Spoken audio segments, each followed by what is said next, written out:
Some crimes are so unimaginable, you'd think that'd make a good horror film. But what happens when the horror comes to life? When some women found Davy Parker Ray and his Toybox, they found out what a real-life horror film was like.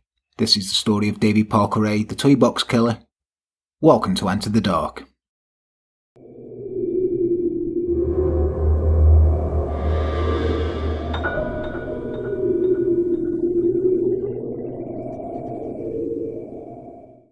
Hello and welcome to Enter the Dark. I am Jan. With me as always is Les. Les, you okay? I'm alright, man, yeah.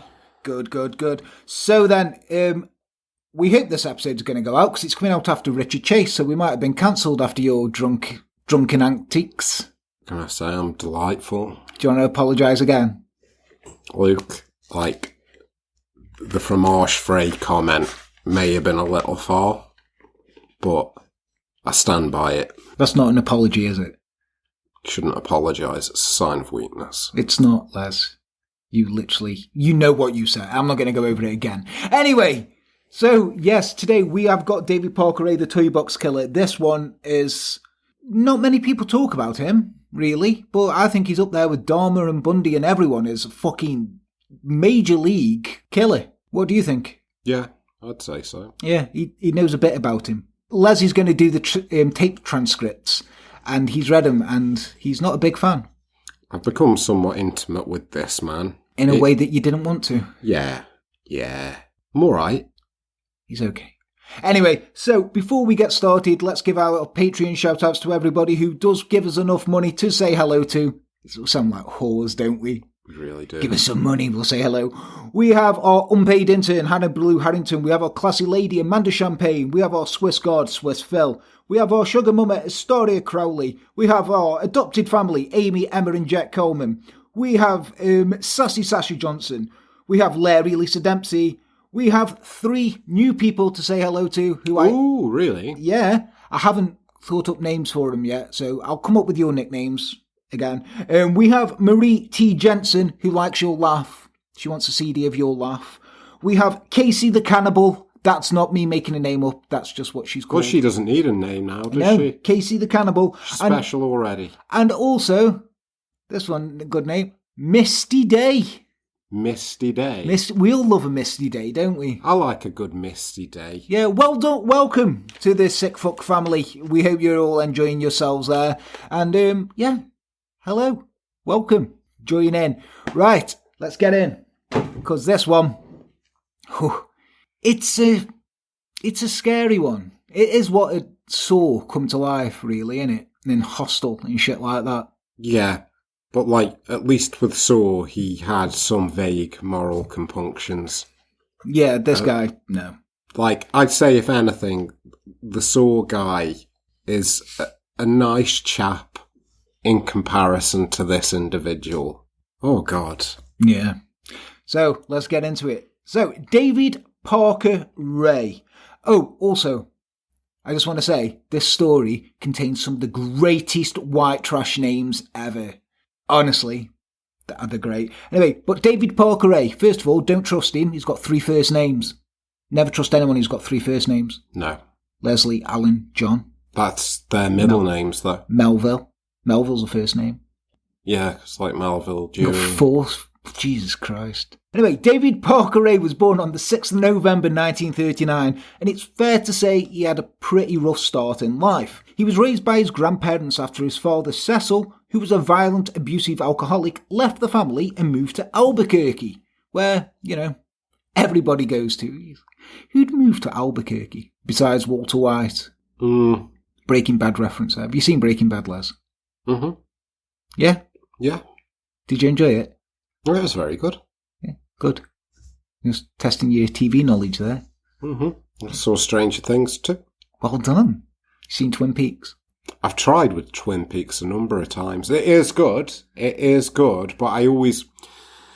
See, with Twin Peaks, right, I get a certain way through and then get distracted, which is really bad because, otherwise I fucking love, David Lynch, Mulholland Drive and all that. It's just Twin Peaks is a bit much. Bit too far for you? Not too far, it's just I get distracted. I just get distracted.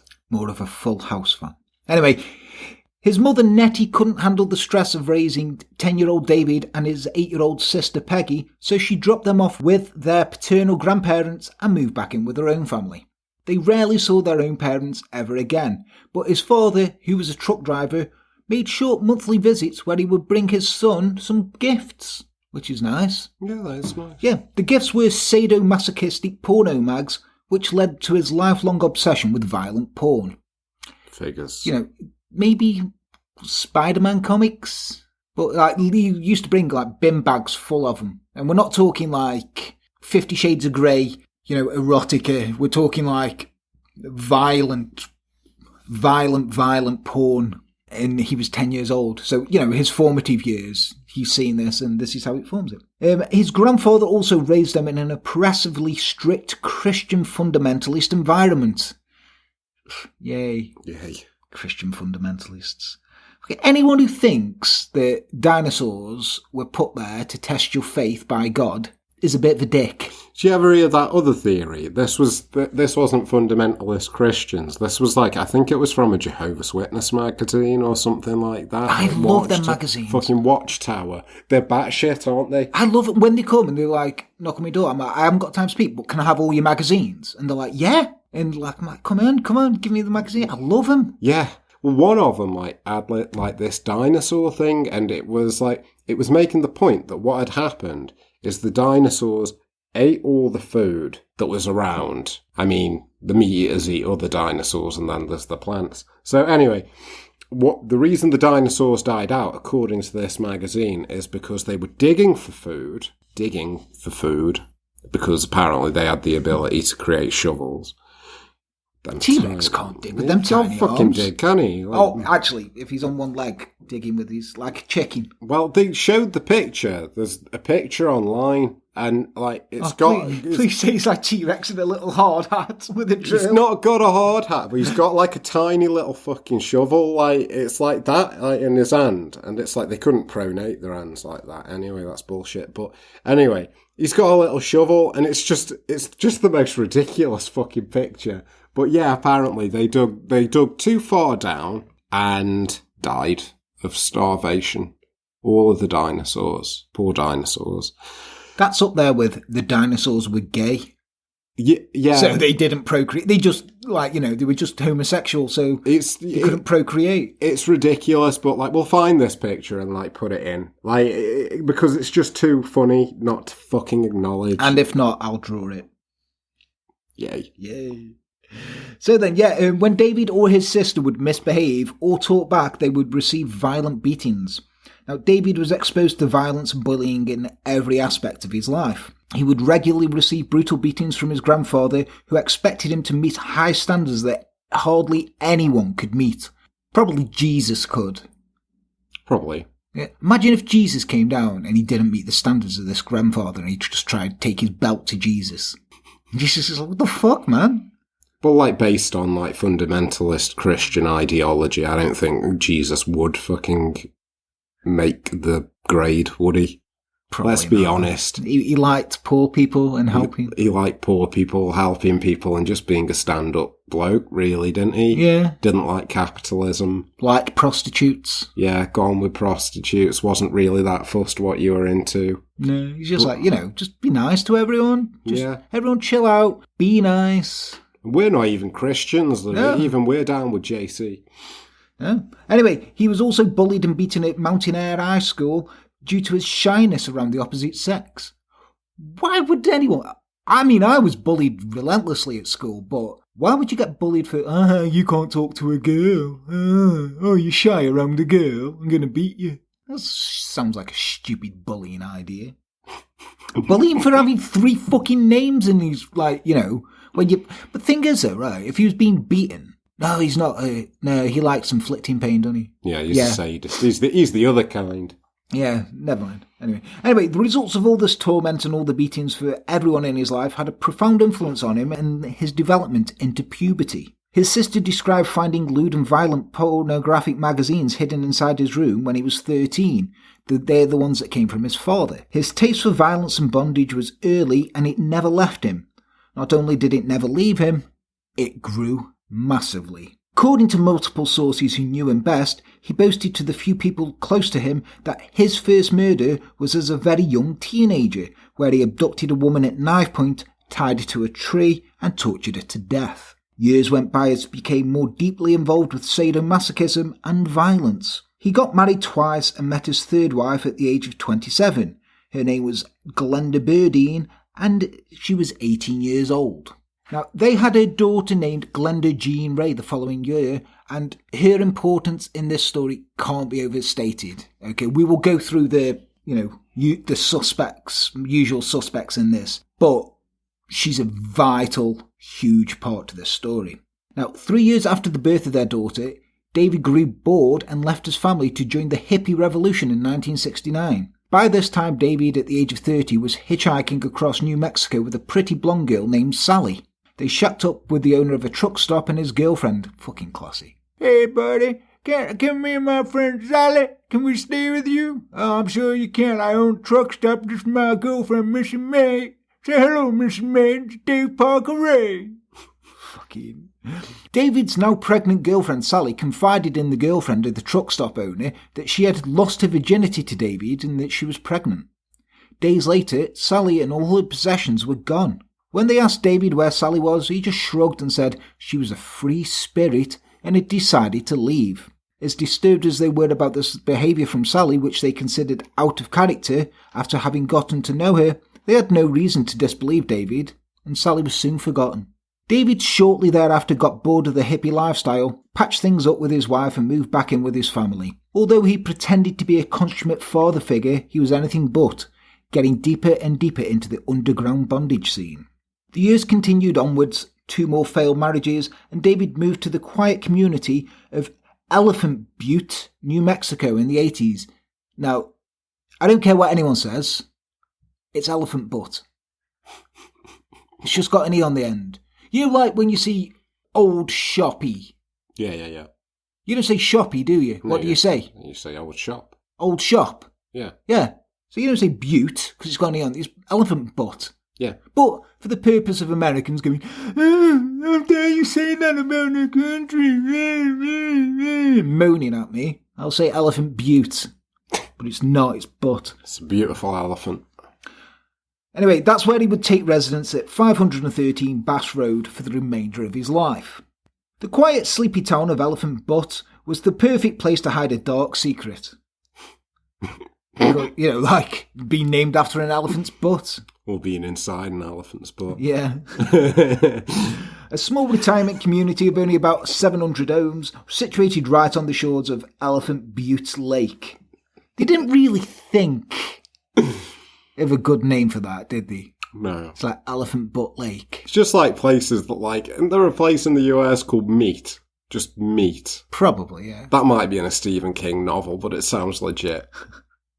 Anyway, Elephant Butte Lake, an enormous reservoir of deep, opaque, algae-filled water. He spent most of the 80s getting deeper and deeper into the bondage community, becoming exposed to habits and deviancy and networked contacts that fueled his unbridled thirst for violence and torture. His behaviour became well established, kidnapping women and young girls, torturing them for days to satisfy his deviant cravings, and then selling them into slavery in Mexico once he was done with them. Conveniently, it was just a 2-hour drive from Elephant Butte. I'm game with Elephant Butte, fuck 'em. It's worth noting that by 1984, he had begun boasting to his friends about his intimate knowledge of every square inch of Elephant Butte Lake. Spending countless weekends there in his sailboat. He enjoyed water sports, boat parties, and fishing in Elephant Butte Lake. Though the lake had several species of fish, it was best known for the yellow and flathead catfish that prowl its depths, reaching up to 80 pounds. Oh, that's big. And known for being voracious omnivores, eating anything and everything it comes in contact with, including the occasional meal of human remains. Don't say he doesn't do that. Big mouth bass. No. Just had to shoehorn him into this episode. David had a reputation for being a kind and gentle person who was kind to animals and routinely found injured animals to nurse back to health. And it was a stark contrast to the darkness he secretly hid all his life. Friends who assumed he was speaking darkly hypothetical recall him describing while on a boat the best places in the lake to hide a body. He said that you need to cut them open to release the outgassing, fill the cavity with stones, wrap them in chicken wire, and after dumping them in the lake, the catfish would take care of the rest. And the zero visibility in the algae in the water meant that no one would ever find what the catfish didn't take for themselves. Oh, well, he's thought this through. He has, yeah. So, if, we met someone, right, and they were like, oh, yeah, I know all about Westport Lake by you. Oh, yeah. Yeah, this is how you hide a body in it. And he told you, you wouldn't be like, oh, that's hypothetical. You'd be like, that's fucking weirdly specific. And, that's a weird flex that you brought that up. Yeah, we were talking about why the fuck did they call it Elephant Butte? Yeah. But it's also stupid, right? Because there's a town here called Truth and Consequences, right? And do you know how that got its name? How? Truth and Consequences. Just have a guess. Somebody was really honest. Or no, somebody wasn't honest and then there was consequences. No, Les. It was named after a 1950s radio show called Truth or Consequences that ran a competition to say, hey, the first town that renames itself after our show, we'll do a show from there. Seriously? Seriously. That is why it's called Truth or Consequences, New Mexico. Right. Fucking Americans. We do love you, or 84% of our audience. Yeah. You do like your killers, don't you? It's just not you. Not you. It's just the rest of you. You know the ones. The ones you don't like. Anyway, Jessie. David Ray's daughter, whose full name was Glenda Jean Ray. Glenda Jean Ray, have you cleaned out your room yet? Oh, no, Mama. I've been too busy. You stop talking to them boys, Glenda Jean Ray, and you get right back there. Fucking white trash. You wash your mouth out for Jesus. Okay. She went by the nickname of Jessie because, obviously, Glenda Jean Ray. 3 first names. Yeah, because Jessie makes perfect fucking sense. It's also a good song by the band Paul. Yeah. Band for you. And she was the spitting image of her father, who she adored. Oh. Now, David Parker is an ugly man. That's not something you should brag about. I mean, we're all beautiful in some people. No, we don't. Fuck off. You've literally read. Yeah, he isn't. He isn't, no. So don't say we're all beautiful. Put a caveat on that. Some people are. Some people are. Others are monsters. Anyway, she rarely saw her father, who was constantly travelling, working odd mechanical jobs, and growing up she was exposed at a very young age to her father's masochistic lifestyle, who did little to hide his deviancy from her. She grew up with not only a tolerance for it, but developed similar cravings and deviancy that she saw in her father. She only recognised that there was a problem with her father at the age of 19 when she witnessed a bondage torture session with a prostitute that resulted in the woman screaming for her life, fleeing naked out of David Ray's home in terror, never to return. Wow. She filed a complaint with the FBI and gave a sworn complaint against her father. So, you may be asking, hang on, this girl's just gave a sworn complaint about her father to the FBI. That's the end of this video. The FBI agents listened as she told the tale after tale of her deviant father, kidnapping and torturing women, and later transporting them to Mexico, selling them into sexual slavery. After bringing then the 46-year-old Ray in for questioning himself several times, not only did he not hide his behaviour, he gleefully told them in graphic, enthusiastic detail about his deviant lifestyle, telling them that he had been interested in bondage since the age of 13 and had been extremely active in the bondage community since the age of 28. He even told the FBI agents that it was difficult for him to be satisfied until he thought of murder. Right. So, again, this is the FBI you're talking to. You're literally admitting this. But, as shocking and deviant as that behaviour was, there was no actual specific crime they could pinpoint. There was no victim they could identify, and they had basically a near confession from him. They were forced to close the report without further action, leading to another 13 years of kidnapping, torture and murder. Yay! Yay! How hard is it to then be like, we've got this guy, someone needs to fucking watch him. Someone needs to watch this guy. He says he has to think of murder to get off. Like, you go down to this is an accident waiting to happen. Go down to fucking see Boss Hogg in the sheriff's office and be like, right, boss, keep an eye on David Parker Ray. But saying that, he was probably fucking in on it. He's like, oh, yeah, I know Dave Parker Ray. He's a friend of mine. We go to barbecue sometimes out down Elephant Butte Lake. We call it Elephant Butte. It's not Elephant Butte because, it's got an E on them. We're classy like them English fellas. Oh, yeah, we're classy. I'll keep an eye on them. Don't you worry, FBI. You get out of here. Fucking FBI. Feds coming in here telling me how to do my job. I'm going to go cornhole me a drunk. Anyway, one of Jessie's best friends told reporters years later, this was the last time that Jessie tried to break away and say to her dad, no, this is wrong. She reported him, and then what happened? They didn't do anything. Exactly. So it was indeed the first and only time Jessie cooperated with law enforcement about her father. It is believed after this experience with the FBI, Jessie began to fully embrace who her father was, and he kept no secrets from her. People who knew them best described their relationship as close. Close. Uncomfortably close. Oh. Jessie gave birth to her daughter herself a few years later in 1990, denying all the constant rumours that her biological father was the baby's father. Okay. So, moving on now to Roy Yancy. Roy Yancy. Roy Yancy? You stop touching them sheep in that barn, you get out here and you sweep this deck. Roy Yancy. That's not where your fingers are supposed to go. See, he's got two names that are first names as well. Roy Yancy. Yancey's a name. Because you go, that's my friend Yancey. Yancey, what you doing, Yancey? Kind of sounds like Yahtzee as well. It does, yeah. Let's play Yancey. I mean Yahtzee. Let's play Yahtzee, Yancey. Roy Yancy, you want to play Yahtzee, Roy Yancy? Anyway, the impressionable Roy Yancy was fresh out of the Navy in 1995. He was clean-cut, proper, considered quite a charmer with the ladies. And he returned home to Truth or Consequences. Fucking stupid town. A far cry from the young man who, in the mid-80s, ran with a group of friends who many in the town considered a satanic cult made up of high school-aged renegades. Ooh, playing Vampire the Masquerade and listening to heavy metal. Nope. They spent their time wreaking highly organised and unsettling havoc. So they knew what they were doing, right?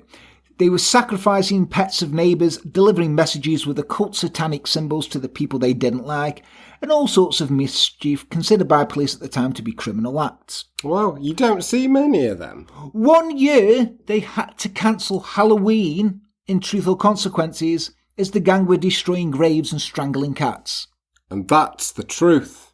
And that's the true story of Halloween. I mean, how bad does it have to be that they cancel Halloween? Yeah, that is pretty bad. Like I say, you don't see them kind of Satanists that much, do you? But when you do... You do. They're there. Through the investigations at the time... What the fuck? I don't know. When you do... They're there. They're there. Well, they are, Well, aren't they they? fucking are. Yeah. It was a pertinent point I made, Les. It was. I just was expecting something more profound, but here we are. I'm profound all the time. It's not. I can't just churn it out, you know. No. You know, I work with what you give me. You give me shit, I give you shit. Okay. Give me profound, I'll give you profound. You know? Check your privilege. Anyway, through investigations at the time, the best lead that the police got were continuous references to someone described as an older man named David, who had recently moved to Elephant Butte a few years prior. They were never able to definitively confirm who this David was. I'll give you a fucking clue. I'm not giving you a clue because it's fucking obvious. Yeah. Fresh FBI. out of the... Yeah, FBI and fucking Sheriff's Department of Elephant Butte. Fresh out of the Navy with a new determination to walk the straight and narrow, he couldn't help getting back into his old ways and becoming friends with Jessie Ray. The two were considered inseparable, and by most who knew them. Although Roy Yancy was considered a decent person, he was a highly impressionable, with a dark side that few saw. Jessie Ray, who knew him best, nurtured this darkness over the course of their friendship. Now, Jessie reintroduced him into the world of occult Satanism, which she had picked up from her father. It's unclear if Satanism was strongly held beliefs or simply theatrics to complement the copious amount of bondage, sadomasochism that she and her father practiced. I mean, it spices things up. Like... It does, yeah, you know what I mean. Get a few black candles around, draw a pentagram on them. Wear some nice robes. Yeah. Then shed those cumbersome robes. Killed a swan yesterday. Did a shit on it. Right on it. Fucking Pasta Cop did it. Yeah, he did. We saw him do it. We did. If you didn't, go watch the Law Enforcement Guide to Satanic Cults. And you see Pasta Cop. Yeah, he was there. His niece in a bikini. Yeah, Pasta Cop, what have you done? That was the greatest line I've ever said. It really was. The two soon became friends with a man named Kenneth Lee, a 43-year-old. Another one with two fucking first names. Kenneth Lee. Right. All of these have got the first name, all names. If you know anyone who's got like all names like that, like, you know, Scott David or Alan James, watch him, right? Because they can't be trusted. Sorry if any of our viewers have got two first names. Or 3, 4. You know, I'm not your mama. Do what you want. Anyway, a flamboyant gay man who was rumoured to have had a steady supply of drugs, Roy and Jessie visited them frequently. Neighbours describe seeing Roy visit him especially often, leaving with a devious smile on his face. Oh, the saucy bugger. He got sucked off, didn't he? Yeah, he did. Now, it's unclear what really happened, but when police were called to do a welfare check on Kenneth Lee on New Year's Day 1996, after the neighbours complained of a foul smell coming from his apartment, they found his badly decomposed body in the front room. Splashes of blood were found all around, along with black candles and pentagrams drawn on the table. Amazingly, Kenneth's death was ruled a suicide by metallic poisoning when they found a doorknob lodged in his rectum and his stomach filled with screws and bolts. Well, I'd say that is definitely metallic poisoning. I mean, it's very direct. Metallic poisoning. If I found someone with a doorknob up their arse and the stomach full of nuts and bolts and shit, I won't be like, do you know what? Suicide. I'd be on to Screwfix straight away. I'd just be like, gonna go out on a limb here. Think there's foul play afoot. Who sits there and is like, I'm gonna kill myself. I'm gonna shove this up my arse, nail these screws in my mouth, swallow them all down, and then just sit here until I get metallic poisoning. Maybe like a really frustrated construction worker. Yeah. Just out of like an ironic twist. Like, not a flamboyant gay man called Kenneth Lee. Like you just couldn't choose the doorknobs you wanted, could you, Karen? You couldn't. Well, I'll show you something. I'll fucking show you this. I'll shove this right up my fucking arsehole. This is you who's done this, Karen. You. Fucking Karen. Anyway, no charges have ever been filed. So they're like, yeah, that was definitely suicide. Fuck's sake. We encounter this a lot. I don't know why we're surprised anymore. I'm not, but you just think, oh, police can't get any more inept. I've just found a gay man with badly decomposed with a doorknob up his arse and a stomach full of nuts and bolts. Oh, suicide. What the fuck? I mean, let's be honest, it does sound kind of funny when you say it back. It does, but, you know, what sort of intelligence do you need to have to be a police officer in Elephant Butte? Literally none. None intelligence whatsoever. No. You know, like in Spinal Tap, it's like, how much more black can it get? Yeah. None more black. Yeah. How much more thick can you get? None more thick. Fucking idiots. Anyway, the last of the usual suspects now. Cindy Hendy. Cindy Hendy. Cindy Hendy. That's also a stupid name. It's a stupid, not two first names, but rhyming names. That's a close second, isn't it? It is, yeah. Better watch out for them. As if this dark cast of characters needed any more to make this strange story any more complex, that's exactly what happened soon after Roy and Jessie returned to Truth or Consequences a year later. Returning to the local bar scene, they drank and partied hard, soon gaining the attention of a woman who had moved to town while they were away named Cindy Hendy. It was later discovered that Cindy herself was on the run from the law, moving to Truth or Consequences to hide from police in Washington state. She had a rap sheet dating all the way back to 1979 with felonies such as larceny, forgery, drugs and fraud, and she wasn't about to go back to prison after trying to sell cocaine to an undercover cop. Oh, Cindy Hendy, when will you learn? You dick. So, in a sort of strange three-way relationship dynamic, Cindy soon began dating both Jessie and Roy, occasionally using Davy Parker Ray's trailer as a sort of love nest. Soon Davy became involved in the arrangement as well, throwing lewd free-for-all parties with everyone sharing everyone. Cindy was especially interested in the bondage scene, and they enthusiastically introduced her to their own personal flavour of it. Except Cindy was not going to be a victim. As time went on, she and David became much closer, and the relationship between them became exclusive.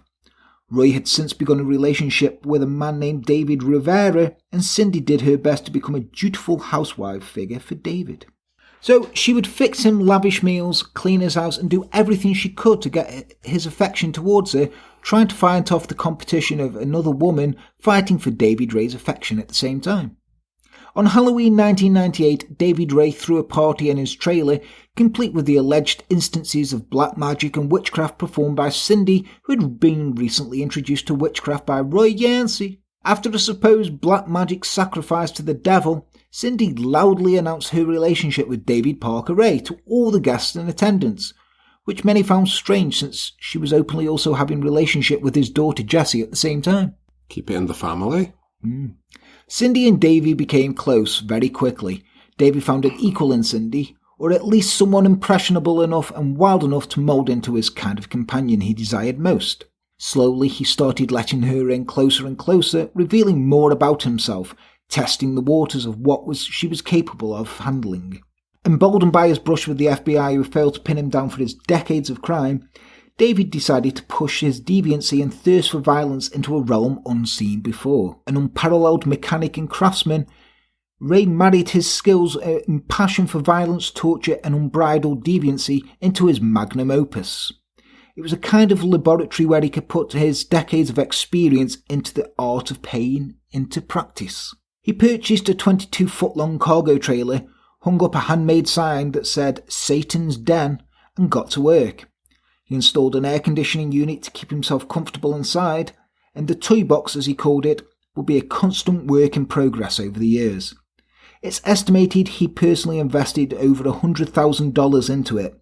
It was escape-proof, soundproof, with a reinforced frame and a deadbolt lock. The ceilings and walls were adorned with unimaginable horrors, elaborate systems of pulleys, gurneys, weights, pliers, clamps, whips, scalpels, chains and padlocks. Bit like your bedroom, Les. Yeah. Drawings and figurines of women and various methods of torture, medical cabinets filled with syringes and chemicals, and there was a coffin lined with ventilation holes and various rings to restrain his victims as he sealed them shut inside.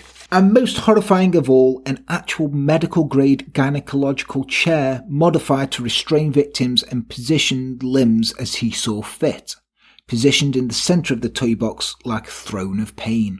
Hooked up to the head and midsection were electrodes that he attached to a generator used to electrocute various parts of their bodies. In a move of absolute evil arrogance, he set up video recording equipment to film his dark crimes, installing monitors positioned so his victims would be forced to watch themselves as he inflicted unimaginable pain upon them. It is believed he filmed every single session, selling the footage to his dark network of contacts in the underground bondage world, who had a high interest and were happy to pay top dollar for the most extreme footage and even snuff films that he shot. His captured victims would be kept for days, sometimes up to 3 months in unimaginable conditions. He was always careful to clean up and leave no trace of evidence. He made sure none of his victims could be identified in the footage. He kept them until he was bored with them. No one ever saw the inside of the toy box unless you were a victim of it or a captor. It always began the same way, and he never deviated from his time-tested methods. His victims were abducted from the road, a bar, or by luring a prostitute into his shabby RV. They were violently beaten and shackled. He would take them back to 513 Bass Drive and keep the captive chained to the bed in his trailer as he inflicted unimaginable amounts of pain, and then a few days later they would be blindfolded and brought to the toy box. When the blindfold was removed, they found themselves strapped to the gynecological chair. Looking around, they would see the various tools of torture, syringes, homemade torture devices. Then they would hear a disembodied voice giving them a taped set of audio instructions.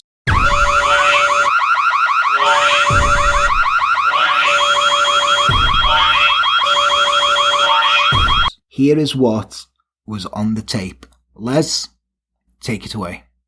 Hello there, bitch. Are you comfortable right now? I doubt it. Wrist and ankles chained, gagged, probably blindfolded. You are. disorientated. And scared, too, I would imagine. Perfectly normal under the circumstances. For a little while, at least, you need to get your shit together and listen to this tape. It is very relevant to your situation. I'm going to tell you in detail why you have been kidnapped, what's going to happen to you, and how long you'll be here. I don't know the details of your capture because this tape has been created July 23rd, 1993 as a generated advisory tape for future female captives. The information I'm going to give you is based on my experience dealing with captives over a period of several years. If, at a future date, there are any major changes in our procedures, the tape will be upgraded. Now, you are obviously here against your will, totally helpless, don't know where you're at, don't know what's going to happen to you. You're very scared, or very pissed off. I'm sure that you've already tried to get your wrists and ankles loose. And no, you can't. Now you're just waiting to see what's going to happen next. You probably think you're going to be raped. And you're fucking sure right about that. Our primary interest is what you've got between your legs. You'll be raped thoroughly and repeatedly in every hole you've got. Because basically you've been snatched and brought here for us to train and use as sex slave. Sounds kind of far out. Well, I suppose it is to the uninitiated. But we do it all the time. It's gonna take a lot of adjustment on your part, and you're not gonna like it a fucking bit.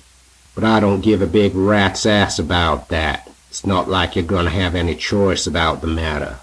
You've been taken by force, and you're gonna be kept and used by force. What all this amounts to is that you're gonna be kept naked and chained up like an animal, to be used and abused anytime we want to, any way that we want to. And you might as well start getting used to it, because you're going to be kept here and used until such time as we get tired of fucking around with you. And we'll eventually, in a month or 2, maybe 3. It's no big deal. My lady friend and I have been keeping sex slaves for years. We both have kinky hang-ups involving rape, dungeon games, etc. We found that it is extremely convenient to keep 1 or 2 female captives available constantly to satisfy our particular needs. We are very selective when we snatch a girl to use for these purposes. It goes without saying that you have a fine body and you're probably young. Maybe very young. Because, for our purposes, we prefer to snatch girls in the early to mid-teens, sexually developed, but still small-bodied, scared shitless, easy to handle, and easy to train, and they usually have tight little pussies and assholes. Anytime that we go on a hunting trip, if we can't find a little teenager, we usually start hitting the gay bars, look for a well-built, big-titted lesbian. I thoroughly enjoy raping and screwing around with lesbians. And there's not as much danger for them carrying a sexually transmitted disease. And I don't like using condoms. Also, even though they're a little older, unless they've been playing with dildos a lot, they still have tight holes between their legs, like the younger girls. If we can't find a lesbian that we want, we snatch anything that is young, clean, and well-built. We very seldom come back empty-handed, because there's plenty of bitches out there to choose from. And with a little practice in deception, most of them is very easy to get with little risk. At this point, it makes little difference what category you fall into. You're here, and we're going to make the most of it. You're going to be kept in a hidden slave room. It is relatively soundproof, escape-proof, and it is completely stocked with devices and equipment to satisfy our sexual fetishes and deviations. There may or may not be another girl in the room. Occasionally, for variety, we like to keep 2 slaves at the same time. In either case, as the new girl, you'll definitely be getting the most attention for a while. Now, as I said earlier, you're going to be kept like an animal. I guess I've been doing this too long. I've been raping bitches ever since I was old enough to jerk off and tie little girls' hands behind their backs. As far as I'm concerned, you're a pretty piece of meat to be used and exploited. I don't give a flying fuck about your mind or how you feel about this situation. You may be married, have a kid or 2, boyfriend, girlfriend, a job, car payment. Fuck it. I don't give a rat's ass about any of that, and I don't want to hear about it. It's something you're going to have to deal with after you're turned loose. I make it a point never to like a slave, and I fucking sure don't have any respect for you. Here, your status is no more than that of one of the dogs, or of one of the animals out in the barn. Your only value to us is the fact that you have an attractive, usable body. Unlike the rest of our animals, you will be fed and watered, kept in good physical condition, kept reasonably clean, and allowed to use the toilet when necessary. In return, you're going to be used hard, especially during your first few days, while you're new and fresh. You're going to be kept chained in a variety of different positions, usually with your legs or knees forced wide apart. Your pussy and asshole is going to get a real workout, especially your asshole, because I'm into animal sex. Also, both of those holes are going to be subjected to a lot of use with some rather large dildos, among other things. And it goes without saying that there's going to be a lot of oral sex.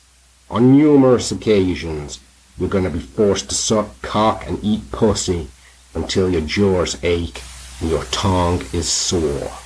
You may not like it, but you're fucking sure gonna do it. And that's the easy part.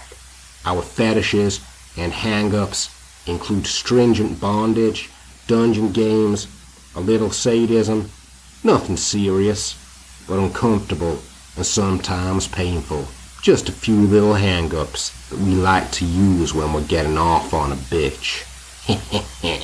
If you're a young teeny bopper and ignorant about fetishes and deviations, you're about to get an enlightening crash course in sex. Who knows? You may like some of it. It happens occasionally. You want to take the time and trouble. Even under these conditions, most bitches can be brought to orgasm. I've already told you that you're going to be here a month or 2, or maybe 3, if you keep us turned on. If it's up to my lady, we're keeping you indefinitely. She says it's just as much fun and less risky. But personally, I like variety. A fresh pussy now and then to play with. We take 4 or 5 different girls each year, depending on our urges and sometimes accidental encounters. Basically, I guess we're like predators. We're always looking. Occasionally, some sweet little thing will be broke down on the side of the road, walking, bicycling, jogging. Anytime an opportunity like that presents itself, and it's not too risky, we'll grab her. Even if we've already got a captive in the playroom, variety is definitely the spice of life. Now, I'm sure that you're a great little piece of ass and you're going to be a lot of fun to play with, but I'll get tired of you eventually. If I killed every bitch that we kidnapped, they'd be bodies strung all over the country. And besides, I don't like killing a girl unless it's absolutely necessary. So I've devised a safe, alternate method of disposal. I had plenty of bitches to practice on over the years, so I've pretty well got it down pat. and I enjoy doing it. I get off on mind games.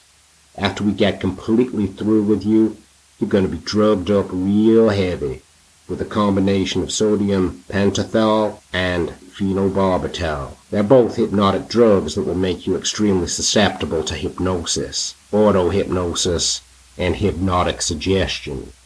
You're going to be kept drugged up a couple of days while I play with your mind. By the time I get through brainwashing you, you're not going to remember a fucking thing about this little adventure. You won't remember this place, us, or what has happened to you. There won't be any DNA evidence because you'll be bathed in both holes between your legs. You'll be thoroughly flushed out. You'll be dressed, sedated, and turned loose to some country road, bruised, sore all over, but nothing that won't heal up in a week or two.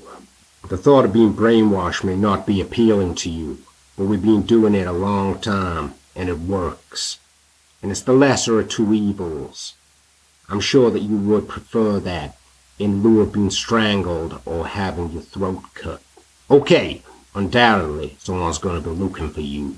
There may or may not be a missing persons report, but nobody's going to be looking for you here.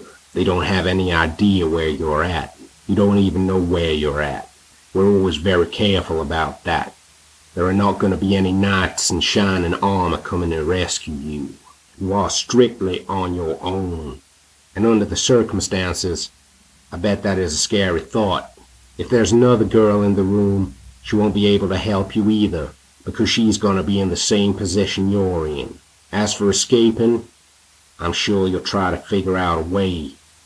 That's human nature, but it's not hardly even worth talking about here. It would not be prudent on our part to have you running around in the woods screaming rape. It would be an embarrassment, to say the least. Okay, so that was David Parker Ray's first hit. How did that make you feel, Les, talking about that? What, my mum?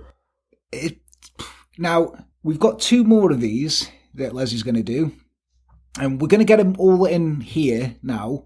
Les, this second one describes what happens when he brings them in the house, and also why I think a lot of people are fucking culpable in this, not just the people who were arrested, the way he describes it. So, Les, take away the second part of the transcript, and, can you just not look me in the eye this time when you're saying it to me?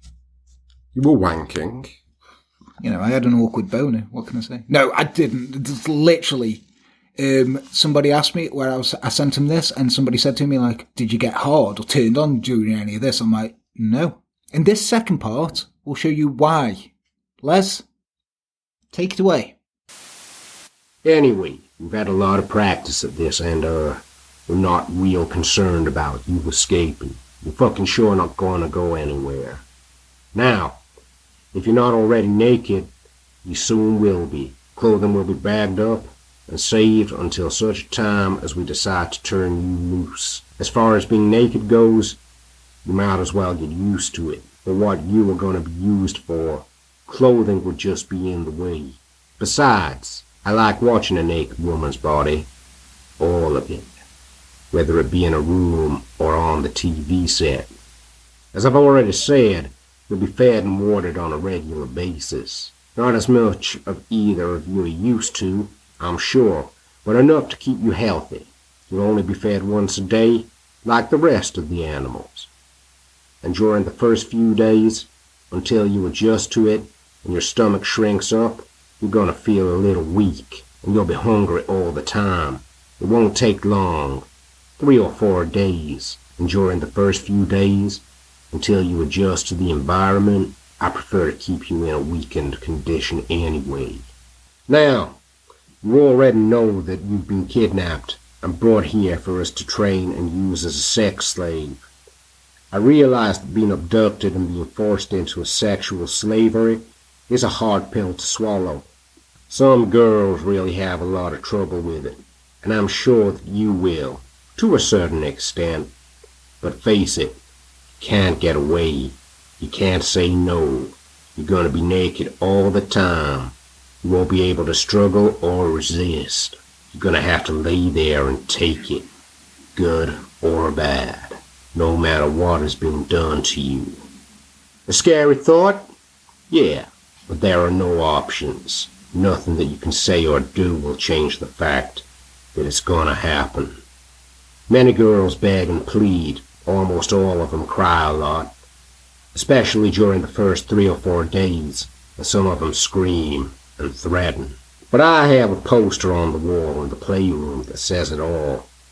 If they're worth taking, they're worth keeping. And I'm gonna tell you, just so you know, since you're being kept here against your will, you will never trust anything you say, do, or promise. You are a potential threat to us, and you will always be treated as such. On numerous occasions, bitches have told me that they'd do anything I wanted them to do if I'd just take the chains off. I've been offered ransom money, and I've had girls tell me they liked it, but I like to use the chains. Money's not that important, and masochists are rare as hell. I wonder what your scam's gonna be. Not anything I haven't heard before, I bet. You get a chance to talk at all? Well, let's change the subject a little bit. You already know that for the most part you're going to be kept in the playroom. But once in a while, we like to take a captive into the bedroom. In chains, of course. Also, we have a couple of real close friends that we party with once in a while.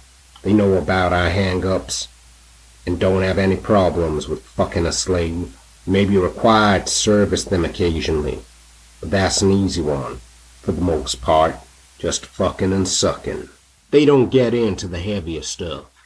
However, when we have a party, sometimes I like to put on a little show that you won't like at all.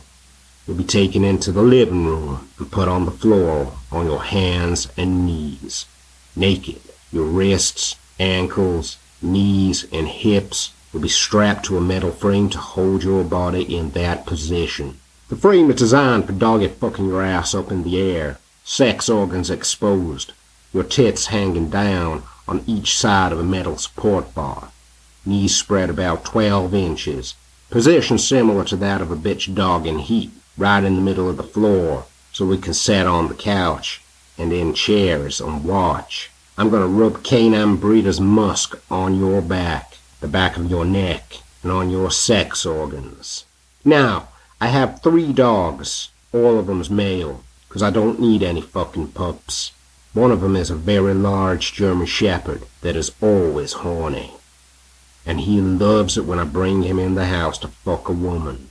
After I let him in the house, he'll sniff around you a little bit, and within a minute, he'll be mounting you. There's about a 50-50 chance which hole he'll get his penis into, but it doesn't seem to bother him whether it's the pussy or the asshole. His penis is pretty thin. It goes in easy, but it's about 10 inches long, and when he gets completely excited, it gets a hell of a knot right in the middle of it. Now, I've had slaves tell me that it feels like they got a baseball inside of them. Doesn't take long. He's gonna hump you real fast for about 3 or 4 minutes, and while he's doing it, he'll wrap his front legs around your chest to hold himself in position, and in the process, he'll probably scratch your tits up a little bit with his claws. After he gets through, he'll usually turn around and tries to pull out. Oh, he'll jerk a little. Not much. Mostly just steady pressure, and I've timed it. The knot will usually shrink up enough to come out of your pussy in about 3 minutes. If he's in your asshole, about 5 minutes. I don't use the dog at all that often, but I don't deprive him of pussy either. There's no doubt that he's going to be on you a few times while you're here, because I like watching it, and any time it's just you, me and the dog, it will always be in your butt. The dog knot on his penis is big and extremely uncomfortable when he's, pushing it back and forth way up in her anus. I really enjoy watching a girl wiggle, jerk, and squirm around while he's doing it. Consequently, I give him a little, assistance getting it in the right hole. Now, if you think all of this stuff is sick and depraved, you ain't seen anything yet. This is a different world among our small circle of friends. Little things like rape, kidnapping, doggy fucking, stuff like that are everyday occurrences. You didn't think it could get any worse, really, did you? After, you wake up and you're being told you're going to be tortured and everything and kept, and then some proper MK Ultra shit on your mind. Where did he learn that? I don't know, but my therapist is going to be fucking billing you. I mean, you don't have to read the last one. No, I'm in deep now. Okay. Not the best choice of words. Yeah, it's not, is it? So this next one talks about the training and what will happen. And yeah, as you can probably tell, should have put a warning on this, shouldn't I, at the start? I think trigger warnings might be... I don't like trigger warnings. You know my feelings towards trigger warnings. If people don't want to hear fucked up shit, then don't come to a channel about fucking serial killers. But I think this time, yeah. Okay, so this is going to get bad. Remember, just skip through if you need to. Here we go. Are you okay? Yep. Take it away. Be nice, keep your mouth shut, learn the rules and survive. You're into S&M, and you're gonna be hurt a little. But everything we do to a girl is designed to cause pain, not injury. There's a big difference. No matter how painful it is, nothing that we plan to do to your body will cause any serious or permanent damage. I'm not lying to you or trying to make it sound easier, because that would be pointless. I'm just telling it like it is. That's the way we do things, and that's the way it's gonna be, unless we have problems with you. I've already told you that you're gonna be whipped lightly for pleasure. The electroshock will be used lightly for pleasure. Most of the other nasty little things that we're gonna do, for the most part, will be done on your breasts, nipples, and between your legs. The lady is fortunate. She can get off any time. She just likes to be a little sadistic with a slave once in a while. In my case, I cannot get off with a girl unless I hurt her first. That's basically the reason I'm in a rape and slavery, and the reason that you're going to be subjected to a certain amount of pain. Mostly what we do to a captive is stick needles in her breasts and through her nipples, through her cunt lips, through her clit, and I'm into stretching certain things. Clamps with long nylon cords on each one will occasionally be put on your cunt lips so your pussy can be kept pulled open, and they're also going to be attached to your nipples. The nylon cords will be put through ceiling rings, or rings on each side of the table, and pulled very tight to stretch your tits. Occasionally, your clit will also be clamped and stretched, and we're going to be using dildos. The dildos are going to be used a lot, more than anything else, and consequently, what you're going to have the most trouble with, many of them are long, very large in diameter, and very painful while they're being forced into you. Your mistress will use them in your pussy, and I like to use them in both holes. Actually, that pretty well covers it. There are going to be a few other little things that we do. Nothing of any greater consequence, and not often. Just variety. As far as needles goes, they'll always be sterilized. The clamps are going to hurt like a motherfucker, but they won't cause any permanent injury. They don't even break the skin. As far as the dildos go, both of those holes between your legs will stretch a hell of a lot. It'll hurt, but they'll stretch. The pussy is designed for a baby to come out of, and we won't be using anything bigger than that. The really large ones will not be used in your butt. I don't want to stretch that hole so big that it's not usable for fucking. Anyway, that pretty well covers that part of it. Don't try to initiate conversation. Don't say anything. You will be punished. If you're a smoker, now is a good time to quit. I'm not going to buy you cigarettes, and if you ask for one, the only thing you're going to get is a few whip marks. Remember, when you ask a question, you say, "Yes, master," or "No, master." If you have to go to the restroom, it is "Master" or "Mistress," May I please go to the restroom? Anytime you are given a command, always acknowledge the order verbally. Yes, master, and then obey the order. Don't say anything. Don't struggle or resist, no matter what we do, because we're going to start enforcing the rules immediately. All girls are different. During the course of the day, you're going to be raped several times, but that's no big deal. The second day, after you get totally familiar with the rules and procedures, we're going to get down to the nitty-gritty. A lot of it will not be very pleasant for you, but you might as well get used to it because it's going to be like that for a while. Eventually things will settle down a little, then just take it day by day. Well, I believe I've told you about everything that I can. I cannot predict the future. I can't predict changes of procedure. But if this tape is being played for you, I have to assume that it is still reasonably accurate. And I can only give you advice. Be smart and be a survivor.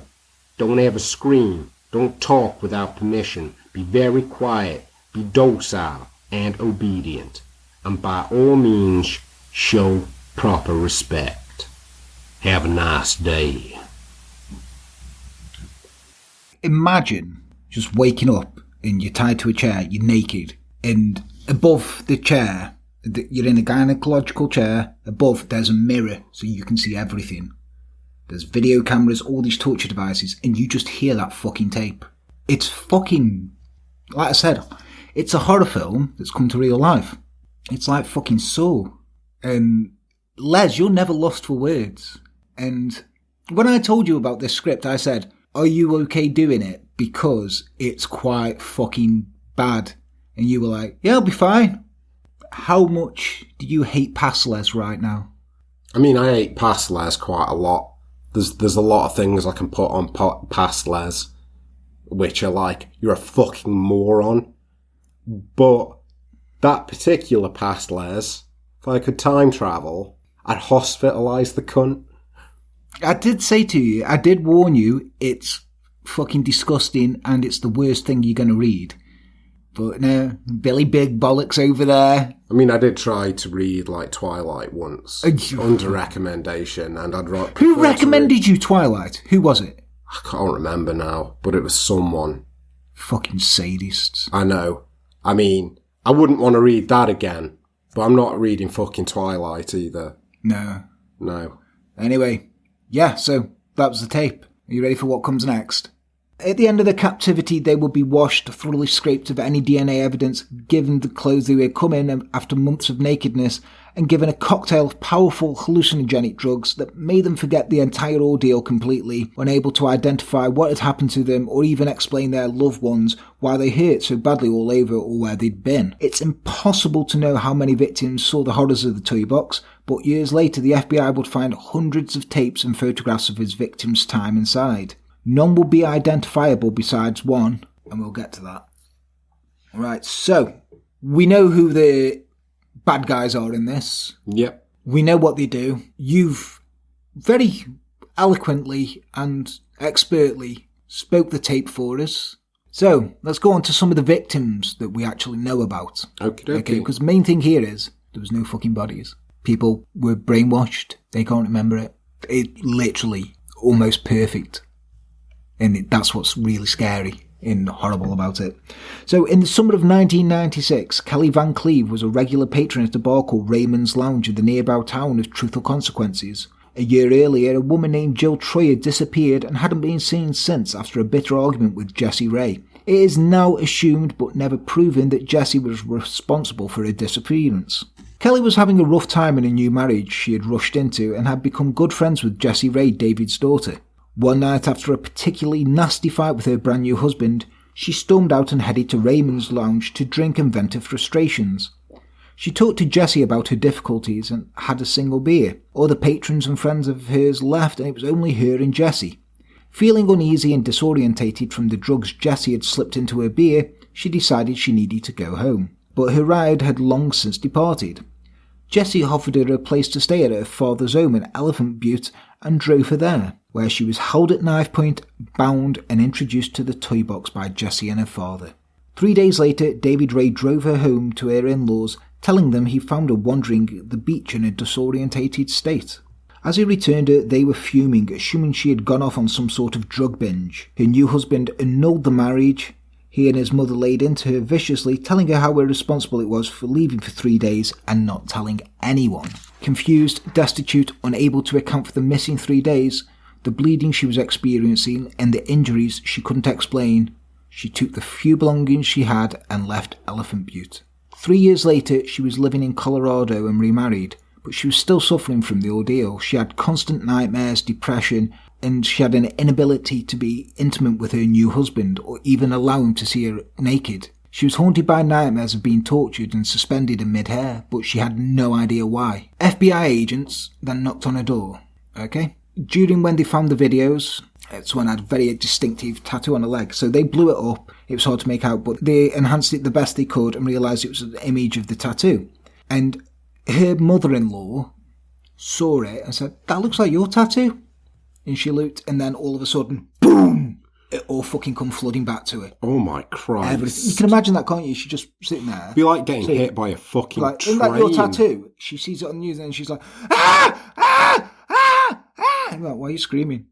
And it all flew back to her and she realised what had happened. So she came forward and she said, "That's my tattoo." She spent time in Elephant Butte and was missing for 3 days of her life and she couldn't account for them. And she followed by severe bouts of depression, anxiety, and nightmares. So that's the one that they knew about. One person who could be recognised from all of the hundreds and hundreds of tapes. Imagine that her life. She's like, "I don't know what's going on. I don't know why I'm there. I love my husband. I can't be intimate with him. I'm having these horrible nightmares." And then all of a sudden, it all floods fucking back to you.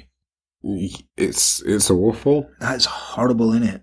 In July 1997, a former girlfriend of Roy's that had at one time been extremely close with, Marie Parker, was in dire financial ruin. She was homeless and she pitched a tent on the shores of Elephant Butte Lake and dropped her children off with a friend. Deciding to make a run to score drugs, she agreed to meet with Jessie and Roy. She ended up at knife point in the backseat of David Parker Ray's truck, driven by Jessie, as Roy restrained his former lover in the back seat. According to Roy's confession, they drove to David Ray's home when she was introduced to the Toybox.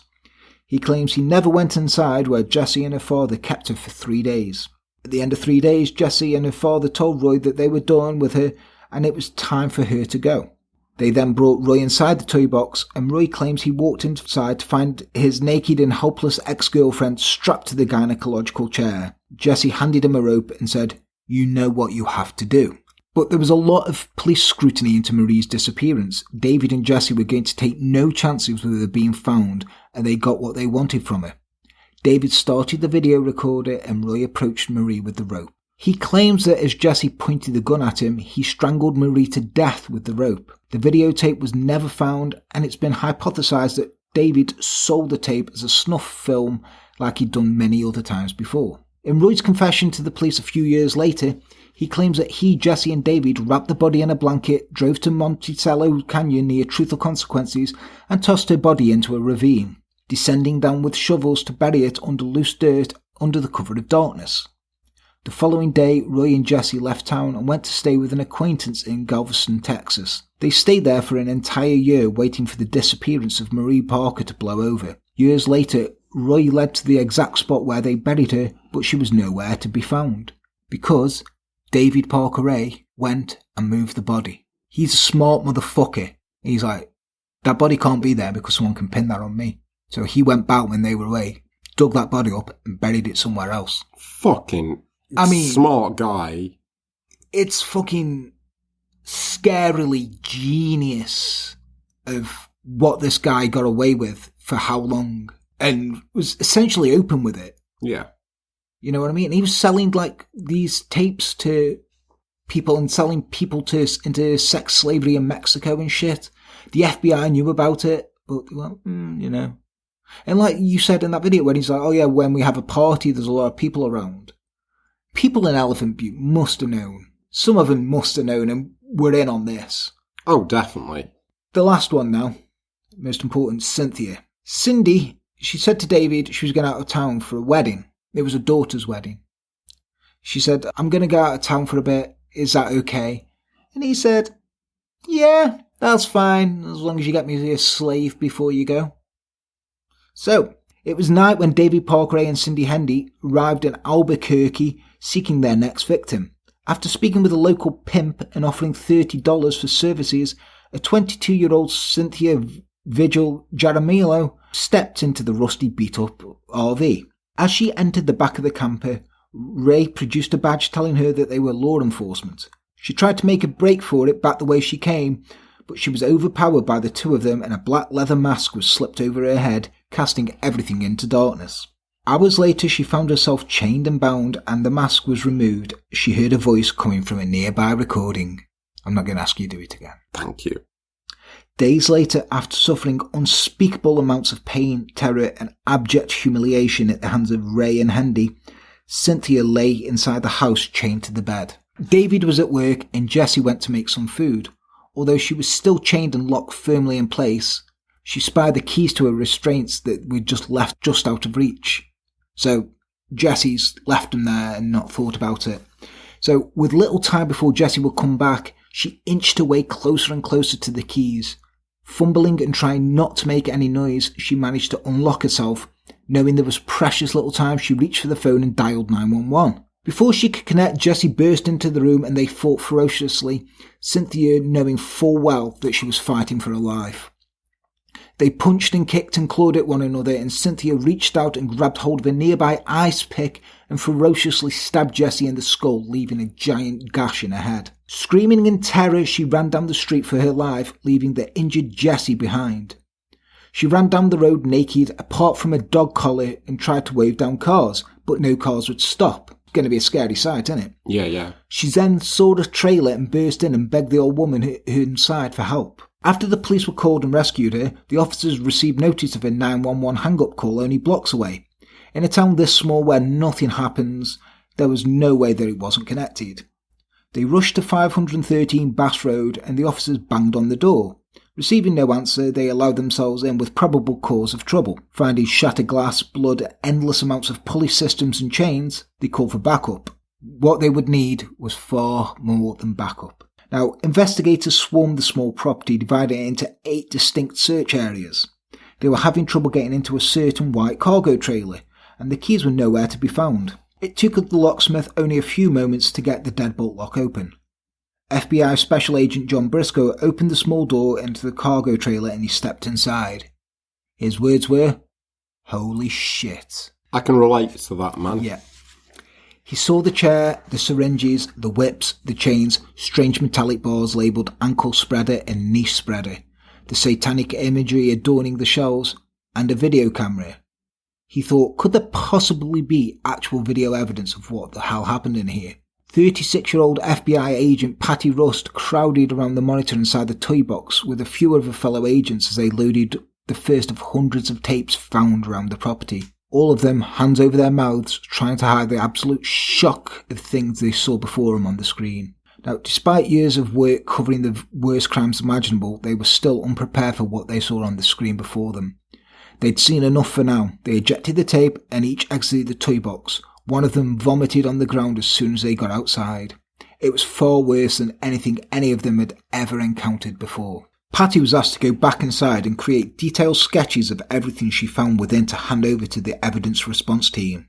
Over the course of 5 days, she spent hours sketching every detail of every horrible thing she found in there, getting a closer look at the horrors than anyone would ever feel comfortable with. After 5 days, she turned in her assignment and was told to go home and get some rest. She returned to her family in El Paso, Texas.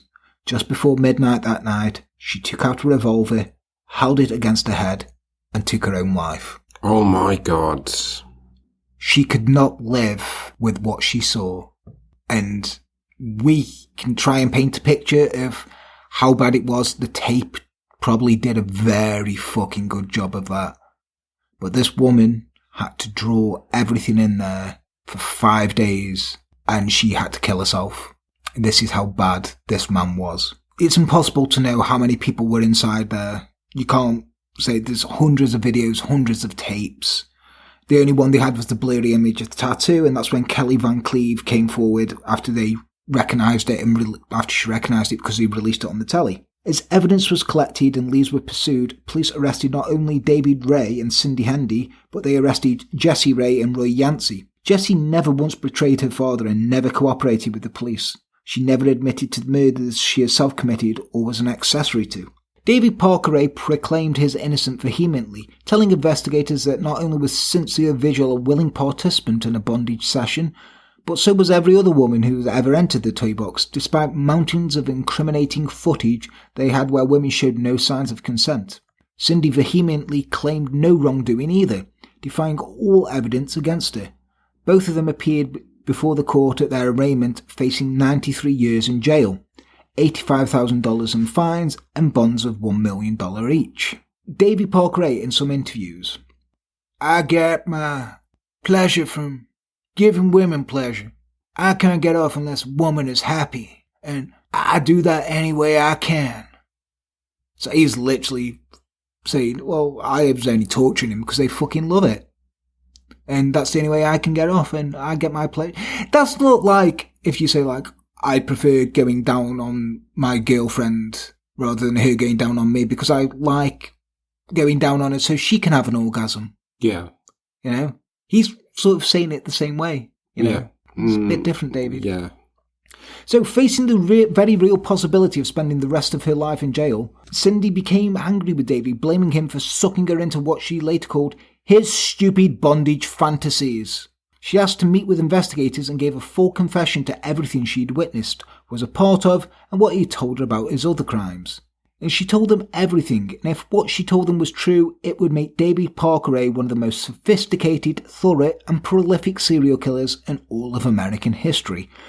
I think he can wear that cap, don't you? Yeah, I think he's earned that. So, the police had found a map of Elephant Butte Lake with X's marked in various locations, and suspected there must be bodies. But this was the first actual link to confirming the suspicions. Of particular interest to investigators was her telling of an old boyfriend, Roy Yancy, who told her that he had killed the missing Marie Parker, who had been missing since 1997. He would soon be brought in and confessed as well, leading police to his place. He, Jessie and David Ray had dumped the body, only to discover upon their arrival that the body had been moved and deposited somewhere else. Clever motherfucker, David Parker Ray. I'm telling you. This guy is like, if this was a horror film, this would be the fucking twist at the end. Yeah. And I love this film. As the trials went on for kidnapping and torture of Kelly Van Cleave and Cynthia Vigil Jaramillo, with several dramatic moments themselves, David continued to proclaim his innocence, even as the prosecutor played the enormously incriminating 45-minute orientation tape that he played for his victims. You did. I'm very familiar with. I edited some of that out for you as well. Did you? Yeah, I took out middle bits for you. Yeah, there was bits in it that he explained. Even you were like... No, I just was like, I need to edit this down for time.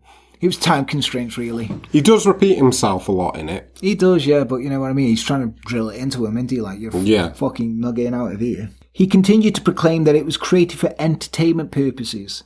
It wasn't until he realised how much legal trouble his daughter Jessie was in, he changed his tune. Now, you know, they're close, as in fucking as close as rednecks can get kind of thing. He said in exchange for her immediate release, he'd plead guilty to all the charges against him for kidnapping and torturing Cynthia and Kelly. He would accept the maximum sentence in exchange for Jessie walking free from responsibility for her involvement in any of it.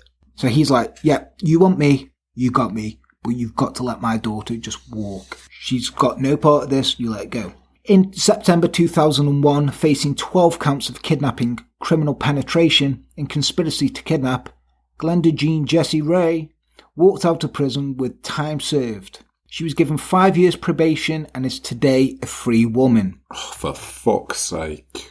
She left prison immediately, victorious and defiant. Now, good old Roy Yancy, who allegedly killed at least 2 people himself, accepted a plea deal.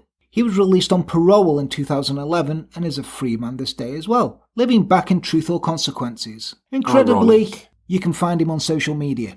Go and find Roy Yancy. Go and find him. You have my permission to fucking burn this piece of shit to the ground. Now, Cindy Hendy, she only served half of her sentence. She never expressed any remorse for her crimes, only self-pity for the situation she found herself in, suffering for her crimes.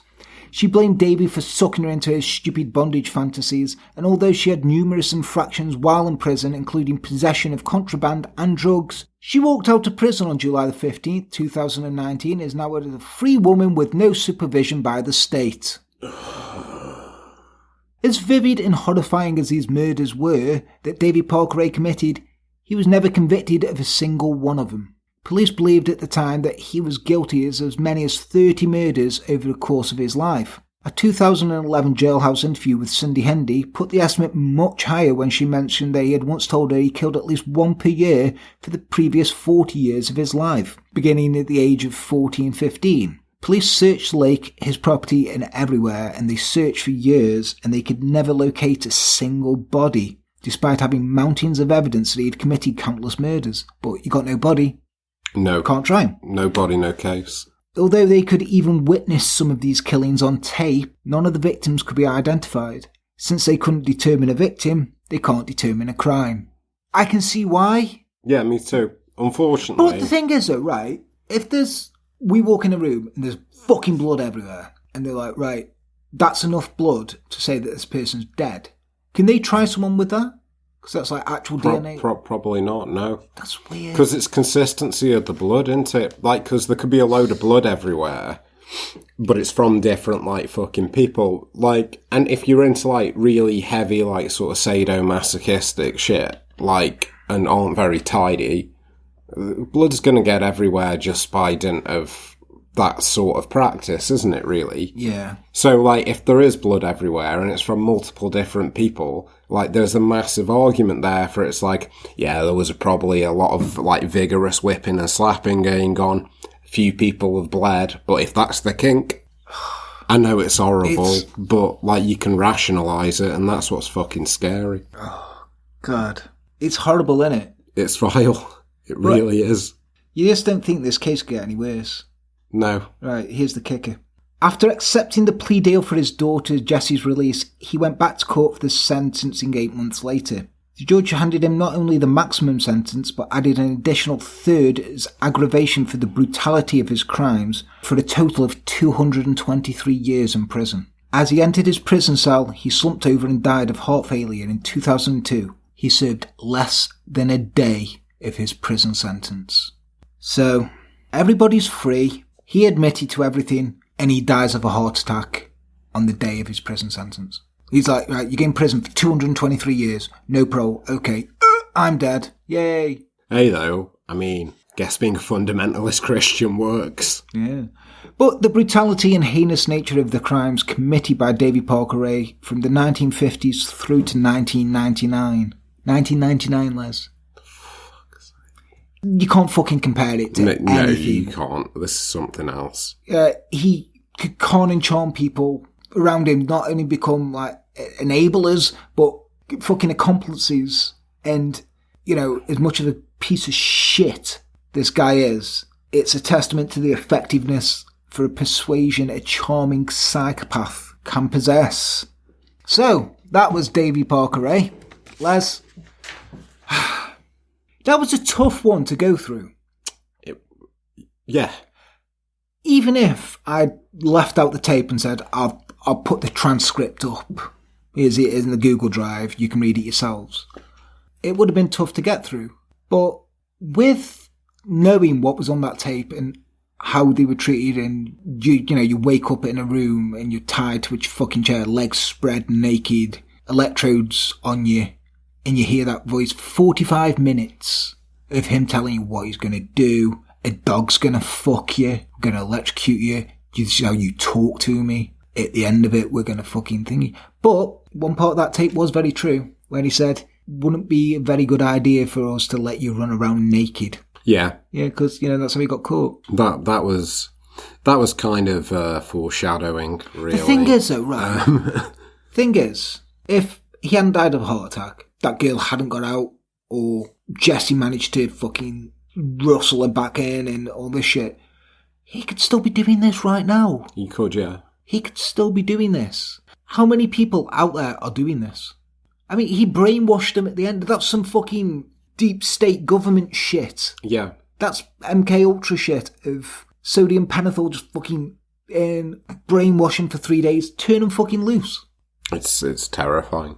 It's terrifying. And like you say, it's... Who else? You know, and it's in the middle of nowhere, fucking Elephant Butte. And he's there. And now you've got fucking Jessie Ray walking out because her dad was like, I'll take the blame. She's out doing whatever. Fucking Cindy Hendy's out, unsupervised. Roy Yancy fucking sitting in Truth or Consequences, fucking on social media. Let's find that cunt. Shall we find him? I don't think so. I think I want to leave him alone. We're dead far away from him. That doesn't matter. What if they have cells? Do you think fucking Roy Yancy is sophisticated enough? Well, they didn't think fucking he was like... No, they said he was very clever. They knew he was a master builder and everything.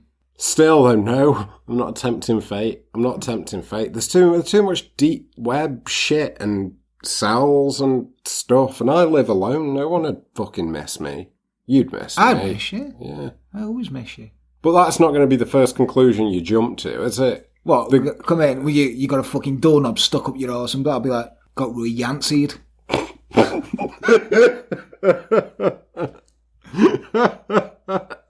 Anyway, I think that's the best place to leave it. Anyway, so guys, what do you think? Was that the fucking worst one ever? Is he worse than Bundy, fucking Dahmer, and everyone? I think he might have to be our $50 tier. Yeah. I think he might be. Anyway, but yes, please let us know what you think about that one. I think he's quite possibly the worst fucking psychopath that we have ever covered on this channel. And it's... Les was disturbed, and Les never gets disturbed. Les watches fucking Serbian film and laughs, and yeah. Yeah, I'm not an easy one to disturb. I'm not easily offended, really, either. So he's not, and so then, guys, if you do want to talk to us about it, get in touch with us. We are on Facebook, Twitter, Instagram. Email us at enterthedarkpodcast@gmail.com. If you do want to support us, you can go to www.enterthedark. No, you can't. Just go to patreon.com/enterthedark. I don't know what the fuck I'm saying now. We've got all the tiers. We're bringing new tiers in. Keep an eye out for them. We will let you know all about them. So, guys, thank you for taking the time to be with us tonight. I am Jan. He is Les. We hope we haven't disturbed you too much. Sweet dreams. Take care. And don't go into trailers with anyone who's got 3 first names or names that rhyme. Where's my gun?